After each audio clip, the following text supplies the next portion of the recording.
Hi,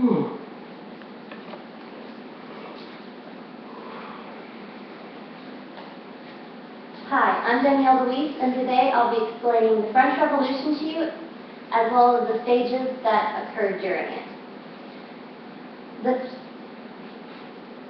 stages of the French Revolution were how the aims and ideas of the Americans influenced the beginning of it, how the storming of the Bastille and the Women's March to Versailles sparked what was to come, the Golden Age, when the ideas of the Revolution were still fresh and before everyone died, the Great Terror, where everyone died, and the conclusion of the Revolution.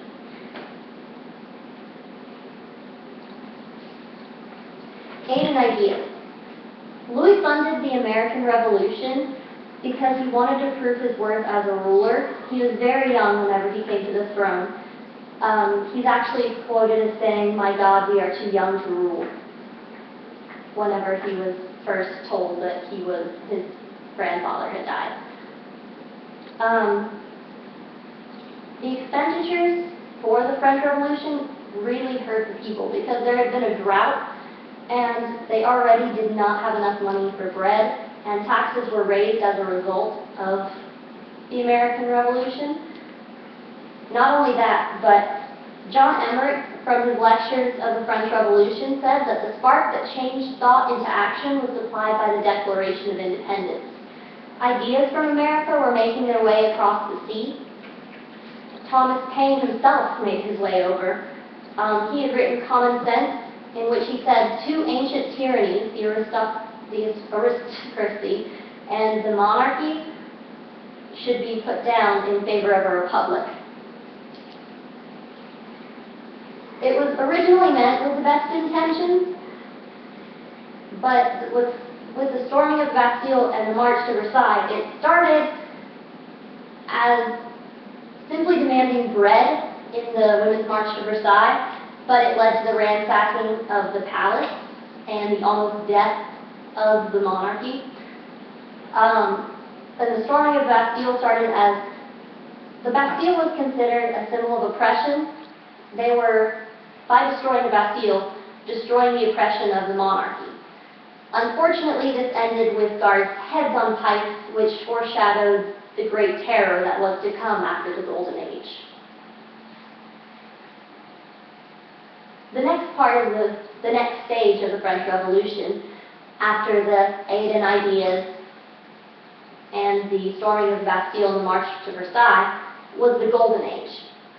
This was the time when the National Assembly took effect and a constitutional monarchy was created, thanks to the Girondists, who made an agreement with the king and decided to work alongside him instead of completely expelling the monarchs, which is what the Jacobins, the more radical of the two groups, wished to happen. Good intentions aren't enough, unfortunately, when the people were still starving and war was happening outside of their borders to get the monarchy back the way it had been, and the frenzy this caused led to bloodshed. One example from Marie Antoinette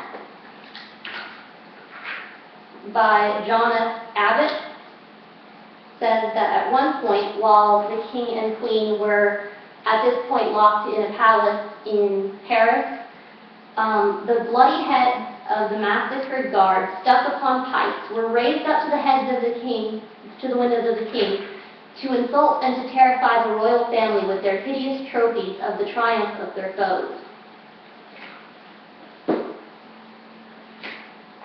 The Jacobins soon took over, and with the death of the king, spurred the reign of terror. The king was killed because it was believed he was in a conspiracy with outside monarchies to regain his throne, which was why they were going to war with the revolutionaries, it was believed. After this, his wife was killed by the guillotine, the same as him.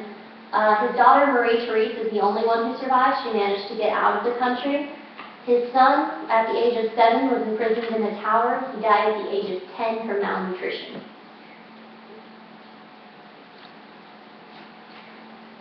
The Committee of Public Safety was led by Maximilian Robespierre. The Reign of Terror would last from 1793 to 1794, and in the span of time, thousands would die at the blade of the guillotine due to the Committee of Public Safety.